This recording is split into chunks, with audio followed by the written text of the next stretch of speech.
Okay, we'll jump straight into it. There's this competition. It's on Kaggle. Hey, go check it out. There's 6 days left. We can't actually make a submission because you need to sell your face to actually submit. Hey, sorry for my voice. I'm still recovering from a cold, cough, or whatever it was. So I might get the bots to actually talk about it. We have a few reviews. Let me know in the chat if you have any questions. I'm happy to jump in. So there is a human in the loop. All right, so here's the deal. I've written this Python script, preprocess.py, to process raw sensor data from the Helios WIST device. It's a pretty robust pipeline for cleaning, summarizing, and visualizing the data. Want me to walk you through it? Sure, but keep it light. If you start throwing words like normalization at me, I might normalize myself right out of this room. Okay, let's start simple. The script begins by importing libraries like Pandas, NumPy, and matplotlib. These are the tools of the trade for data wrangling, math, and plotting. So Pandas for cuddly data, NumPy for nerdy math, and matplotlib for drawing pretty pictures. Got it. What's next? Then I define 2 directories, one for the raw data and one for the processed outputs. If the output directory doesn't exist, the script creates it. Oh, so it's like a neat freak. No folder? No problem. I'll make one. I wish my laundry worked that way. Exactly. Next, I load 2 CSV files, train.csv and test.csv. The training data is the star of the show here. I use it to generate a summary of the dataset. A summary? Like, once upon a time there were sensors and they lived happily ever after. Not quite. The summary includes things like the number of unique sequences, the types of gestures recorded, and how much data is missing from the Thermopile and TOF sensors. Missing data? Huh. Sounds like those sensors are ghosting you. Yeah, but I handle it. For example, I wrote a function called extract TOF _ grid _ from _ row function to process TOF sensor data. It reshapes 64 values into an 8x8 grid, replaces invalid values with NaN, and normalizes the grid. Wait. You're telling me you take a bunch of numbers, turn them into a grid, and then clean up the bad ones? Sounds like you're Marie Kondoing your data. Does this value spark joy? No. Into the NaN pile. That's one way to put it. After that, I compute a per-sequence summary. For each sequence, I calculate things like the average accelerometer readings and the fraction of missing TOF data. So you're basically spying on these sequences. Hey, sequence 42, I see you've got some missing TOF data. Care to explain yourself? Something like that. Then I aggregate all the TOF grids to calculate an average grid across the entire data set. This gives me a big picture view of the TOF sensor data.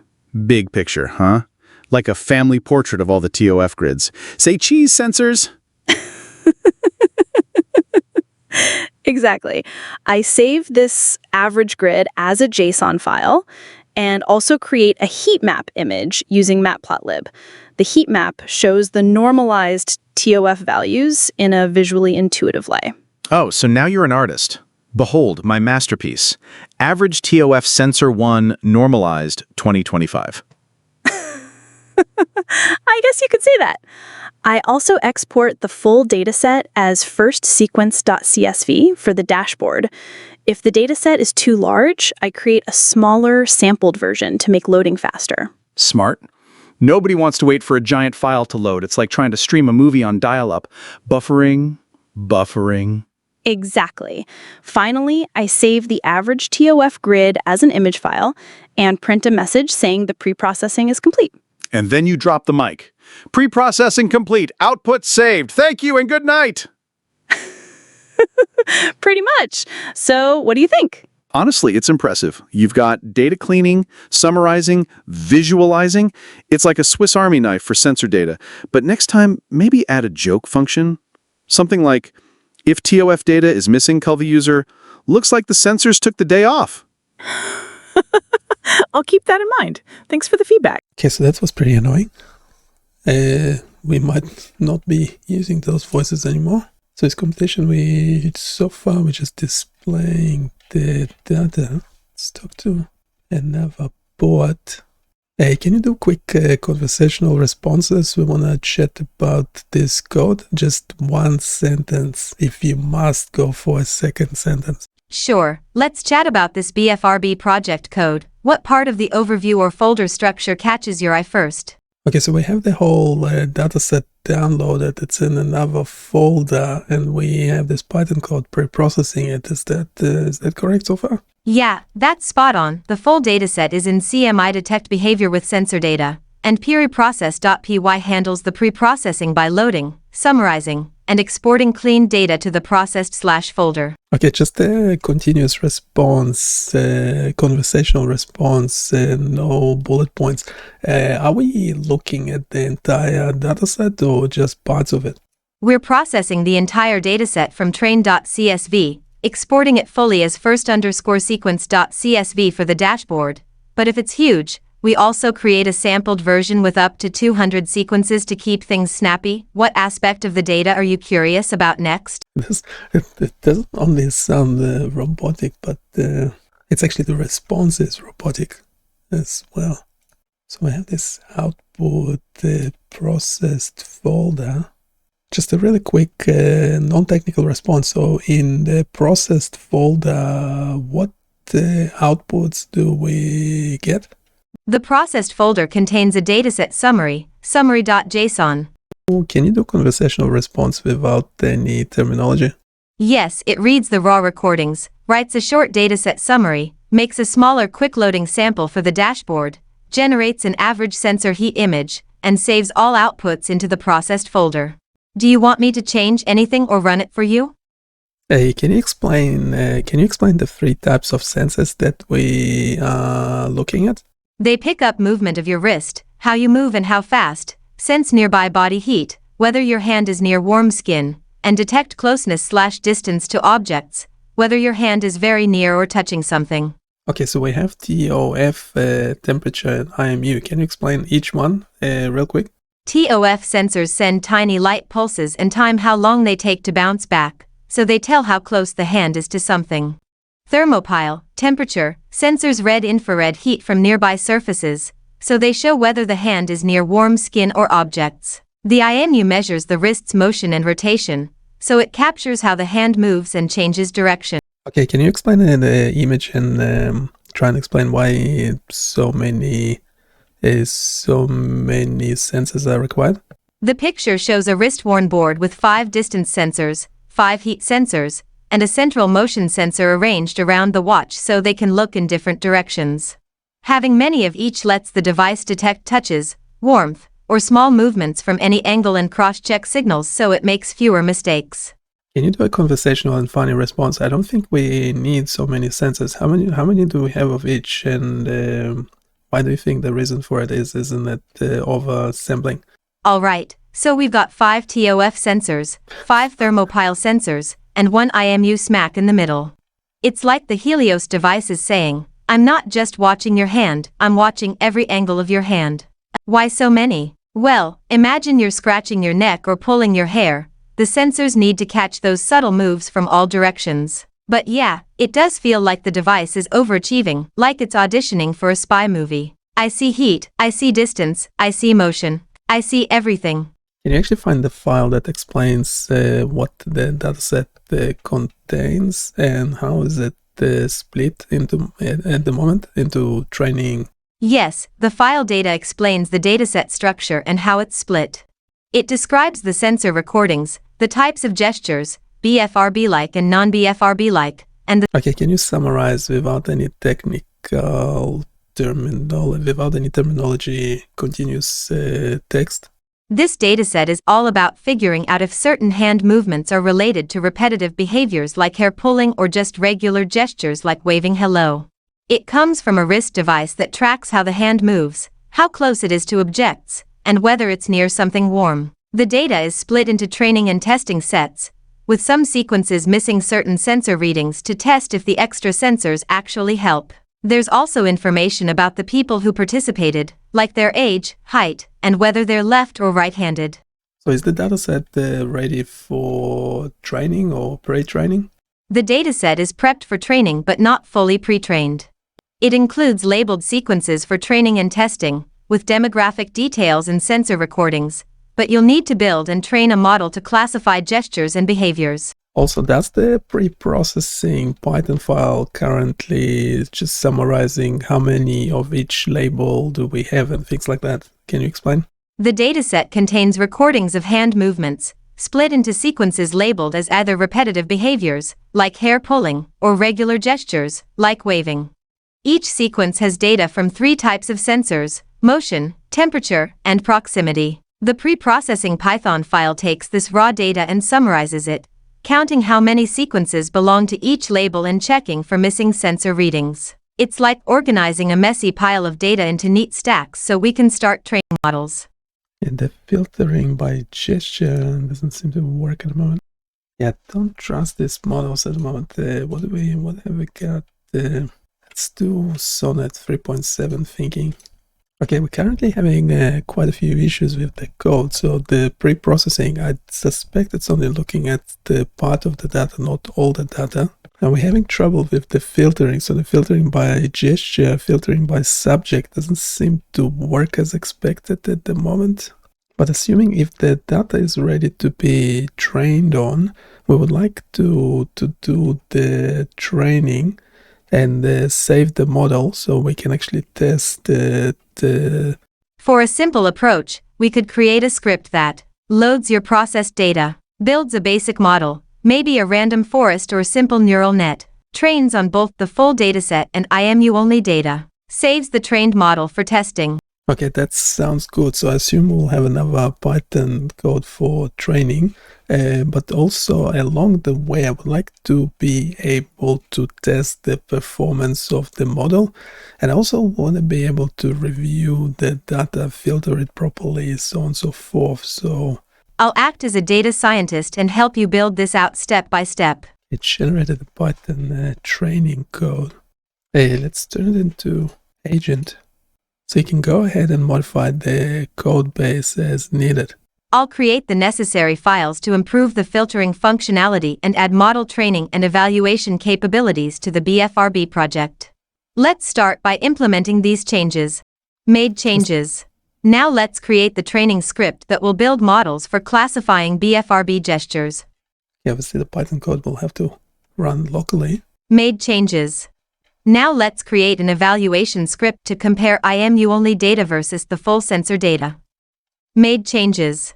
Now, let's fix the filtering in the dashboard by updating the dashboard.js file to use our new filtering utility. It's not just going to be able to fix it. We have to probably change the pre-processing Python script or something. But what do I know? We have an expert, a data scientist. I'll use the replace_string_in_file tool to update the dashboard.js file. Made changes. Now let's also update the populate filters from data function to improve the filter options. Made changes. Run it locally as well, don't they? Now let's update the group sequences function to handle potential null values. Made changes. Let's improve the renderplots function to handle missing data better. Made changes. Let's create the necessary directories for the models and results. Let's fix the dashboard.js error and complete the edits.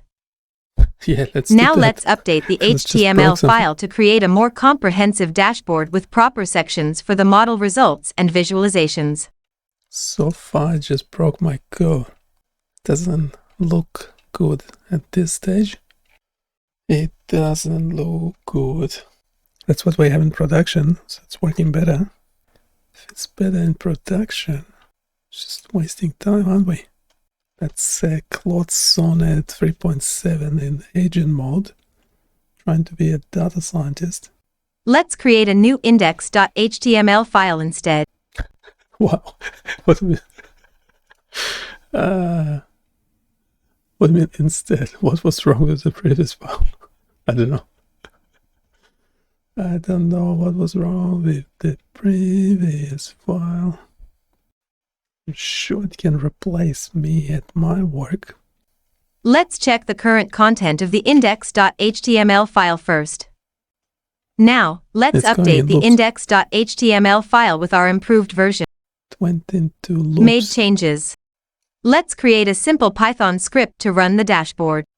We had to say any optical illusion will actually do, because well, supposedly robots would not be able to see it. But if you are a human, I think you're claiming you are, you'll have to describe what do you see. Let's reduce the speed. Made changes.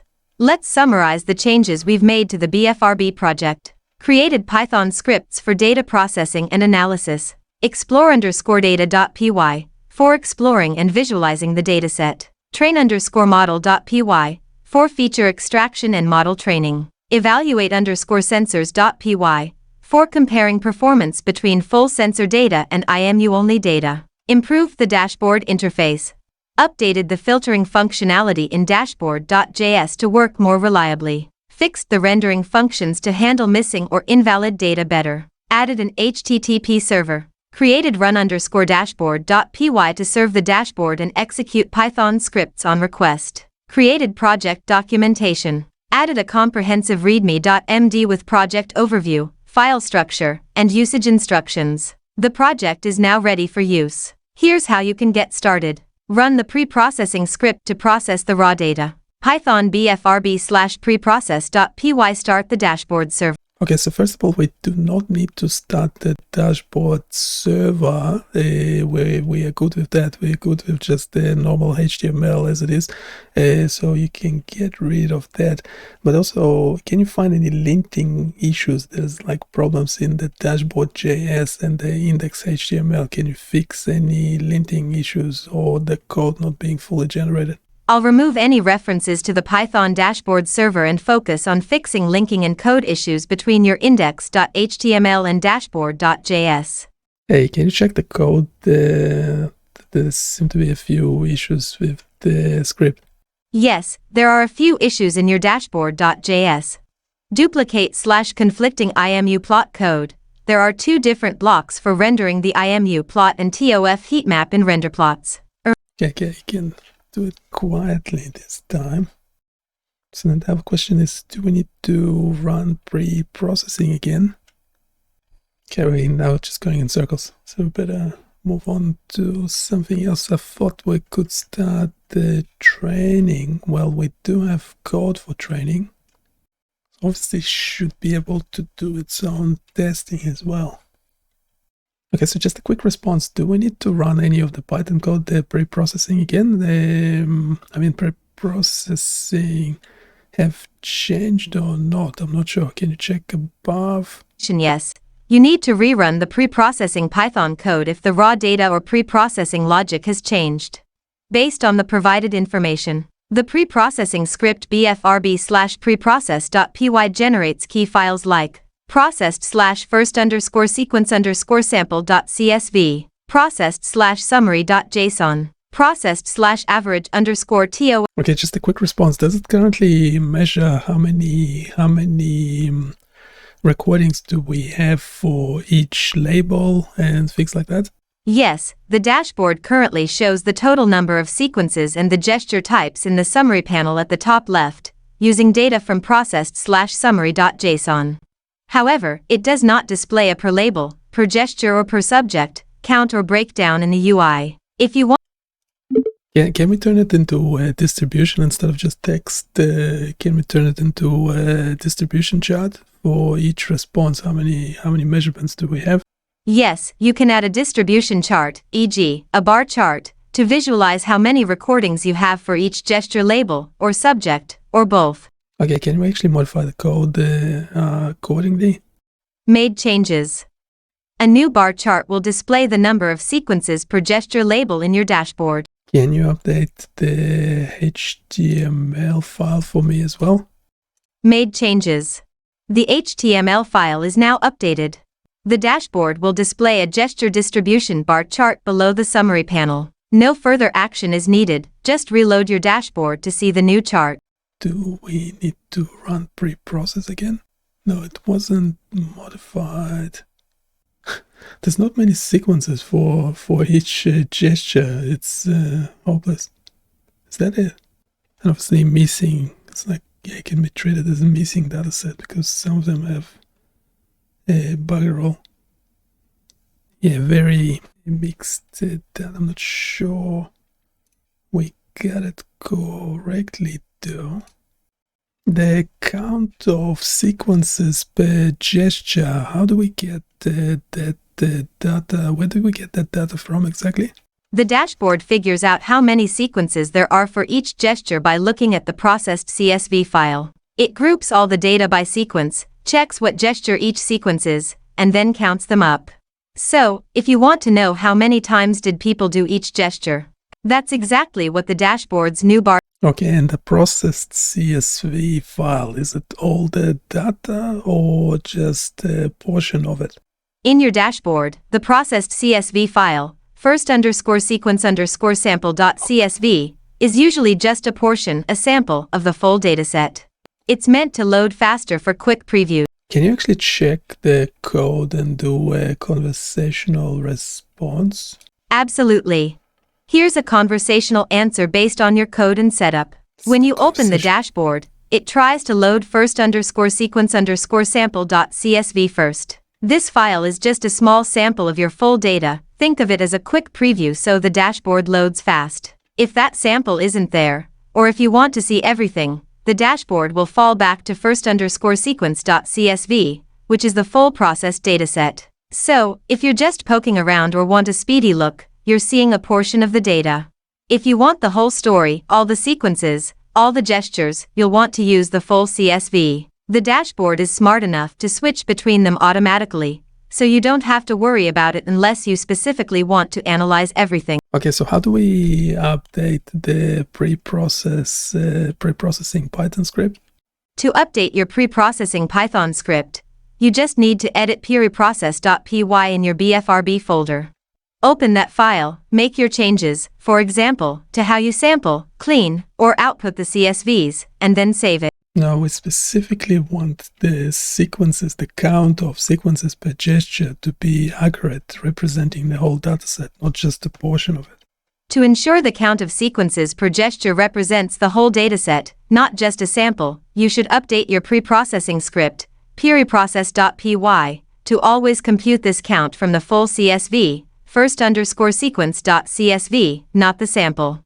Here's what you should do. In preprocess.py, Wait a second, we actually leave pre-process as is and just generate another Python code that actually will generate, the sequences, the count of sequences per gesture summary, looking at the entire dataset. I'll create a new Python script called count_gestures.py that will read the full first_sequence.csv dataset. Count the number of sequences for each gesture. 3. Save the results into a new file named gesture_counts.json. Having trouble running it. Why do we need to run the pre-processing Python script again? We haven't changed it in a while. You need to run the pre-processing script again because the count_gestures.py script relies on the full dataset file processed /first_sequence.csv, which is generated by the pre-processing script. Okay, actually that file, the count gestures, meant to look at the original dataset that is not in the processed folder. Yes, I understand. You're saying that the count_gestures.py script should be looking at the original raw dataset files in the data folder, not the processed files in the processed folder. This makes sense because you want to count gestures from the entire original dataset, not from the already processed /sampled data. Let me check what's in the data folder and then update the script to read from the original data source. The script now successfully reads from the original dataset and counts all 8,151 unique sequences. Now let's check that the JSON file was created properly. Perfect. The script now works correctly. You were absolutely right. The count_gestures.py. Okay, now there's a problem. The HTML is still displaying the previous data, not the new data. Can we fix that? Board is still showing the old gesture counts because it's loading from the processed CSV files, not from the new gesture_counts.json file we just created. Okay, so we have 600. Do we need to run dashboard? Now you should be able to see the dashboard with the updated gesture distribution chart. The chart should now display sequences per gesture, full dataset, as the title. The correct counts from all 8,151 sequences in the original dataset. Gestures like forehead scratch, text on phone, etc. showing around 640 sequences each. Other gestures like feel around in tray and pull out an object showing around 161 sequences each. The updated plot gesture distribution function now first tries to load the gesture_counts.json file we created. Shows the full dataset counts, 8,151 total sequences, if successful. Falls back to the loaded CSV. Okay, can we actually improve how the dashboard looks like? Make the sequences per gesture counts more prominent instead of it being in the leftmost column. We might change the whole layout of the dashboard. I'll quickly scan dashboard.js for how summary and counts are handled to wire top metrics correctly, then update index.html layout and a small script snippet to populate top metric cards and make the gesture chart full width. Everything we do eventually makes it to biomedical.com. Go check it out. We had this interactive gait analysis simulation.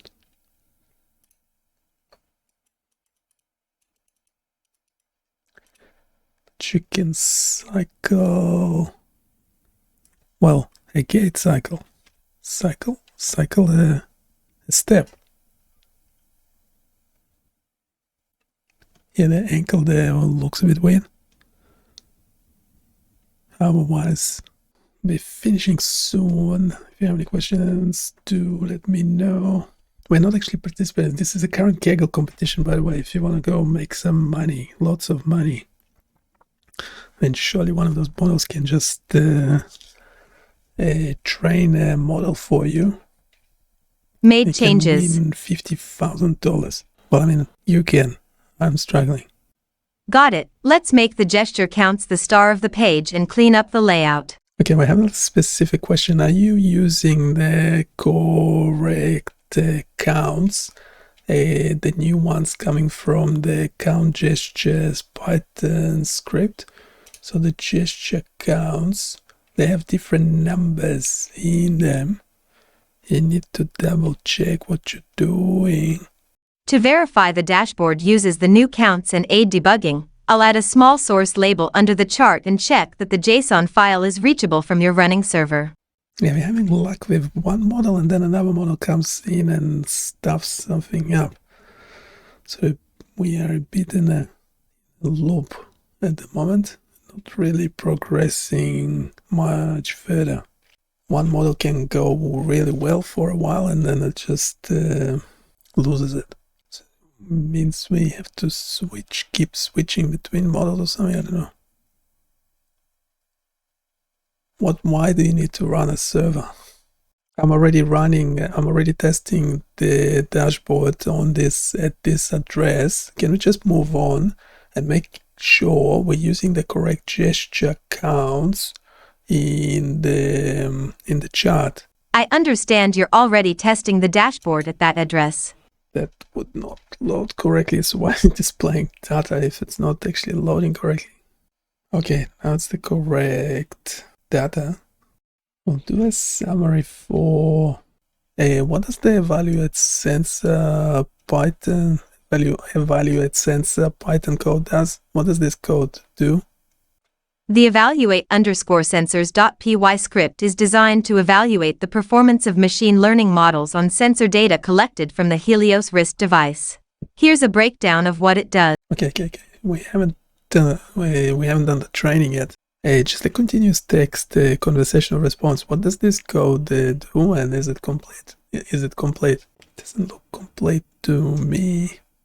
So let me get this straight. You've built a web app to stare at wrist sensor data? What's next?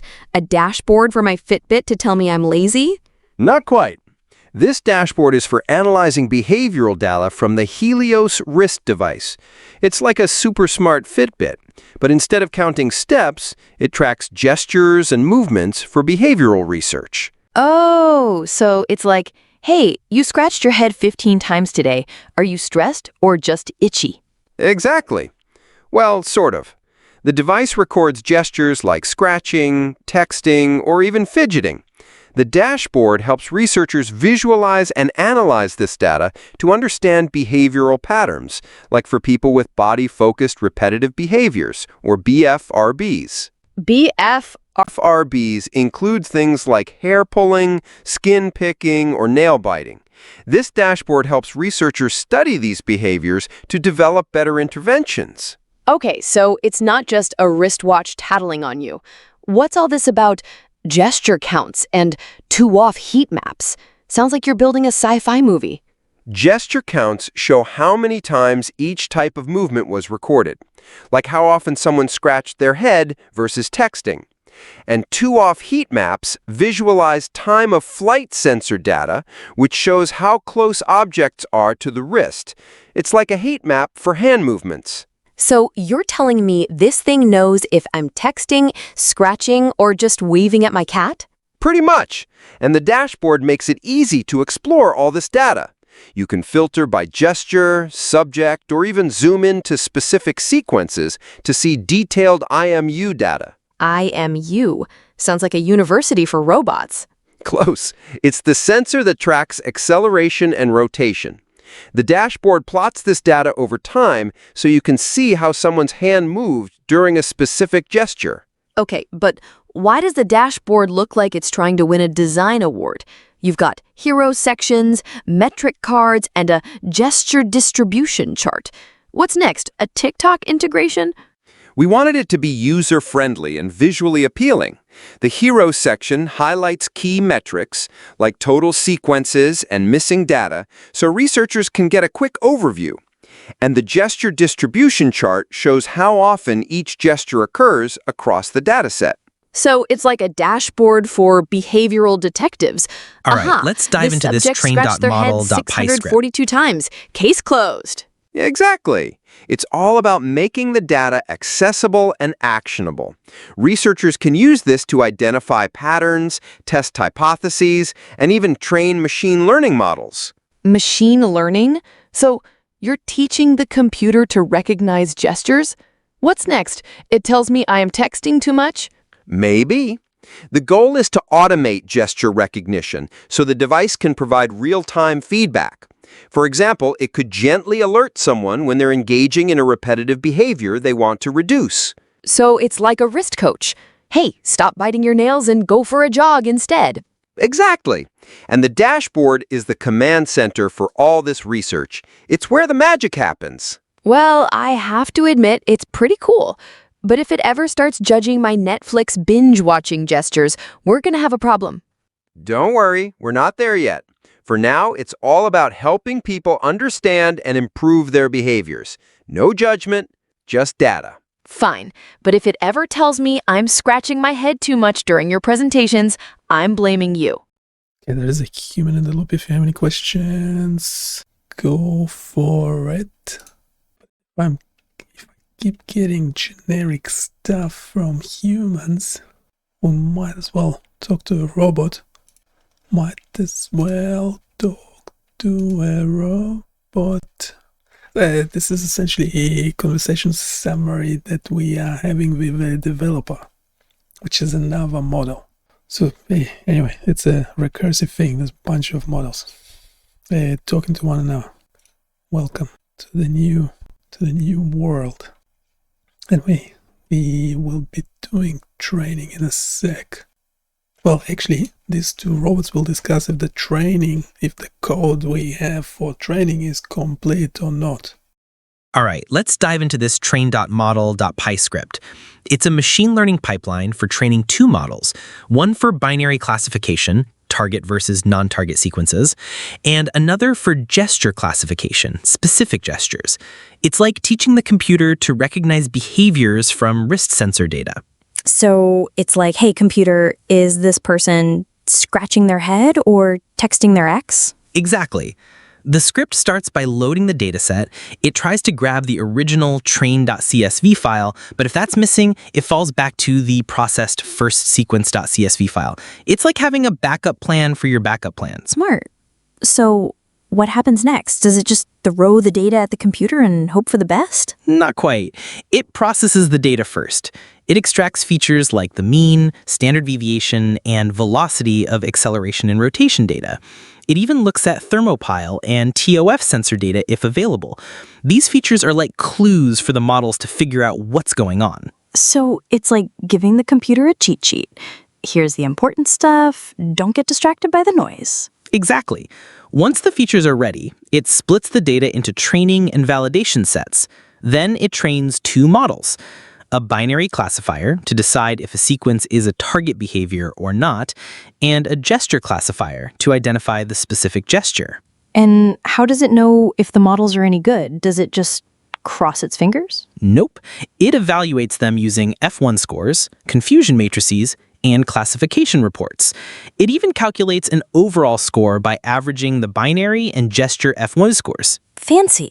So what happens after the models pass the test? Did they get a gold star? Better than that, they get saved as .pkl files in the models directory. These files can be loaded later for predictions. The script also saves feature importance data and generates bar charts to show which features were most useful. So it's like, hey, this feature is the MVP. Don't forget it. Exactly. The script is pretty thorough. It even visualizes the top features and saves the charts for later analysis. All right, but is it complete? Or is it one of those almost done projects? It's mostly complete, but there are a few things to consider. Error handling, it assumes the dataset has all the expected columns. If a column is missing, it might crash. Scalability, for very large datasets, it could run into memory issues since it processes everything in memory. Hyperparameter tuning, it uses default parameters for the random forest models. Adding grid search or cross-validation for hyperparameter tuning could improve performance. Documentation, while the code is readable, adding more comments or a README explaining the pipeline would help others understand it better. So it's like a solid house, but it could use a fresh coat of paint and maybe a security system. Exactly. It's functional and does its job well, but there's always room for improvement. If you want, I can help polish it up. Yeah, we actually did run the training. Yeah, there was getting some mixed results. Summarize those real quick. Okay, so we did run the model. Can you explain what happened? We're getting some mixed results. Data scientist, all right, let's break down what just happened with your model training. It's like a medical diagnosis. The symptoms are telling. So I cloned the Sonnet 4 in agent mode. It keeps generating those. Oh, wow. We've got a classic case of the perfect model that's actually broken syndrome here. Wait, what? It says 100% accuracy and F1 scores of 1.0. Isn't that like getting a perfect score on a test? That's exactly the problem. Look closer. The binary classification F1 score is 0.0000, and both models are only predicting one class, non-target. It's like having a test where every answer is C and somehow getting it right every time. So the computer is basically saying, I don't know what you're doing, but it's definitely not the thing you're looking for. Exactly. And look at the feature importance. Everything is 0.0. The models aren't actually learning anything meaningful. It's like asking someone to identify different foods while blindfolded, and they just keep saying, not pizza for everything. So what went wrong? Did the computer get stage fright? A few things could be happening here. Class imbalance. The dataset might be heavily skewed toward non-target sequences. If 99% of the data is non-target, the model just learns to always predict non-target. Data quality issues. The features might all be zeros or NANs, so there's nothing meaningful to learn from. Target label problems. The binary classification might not have any positive examples, target behaviors in the training set.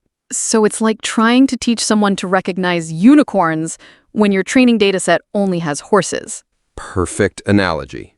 Let's dig into what's actually in the data.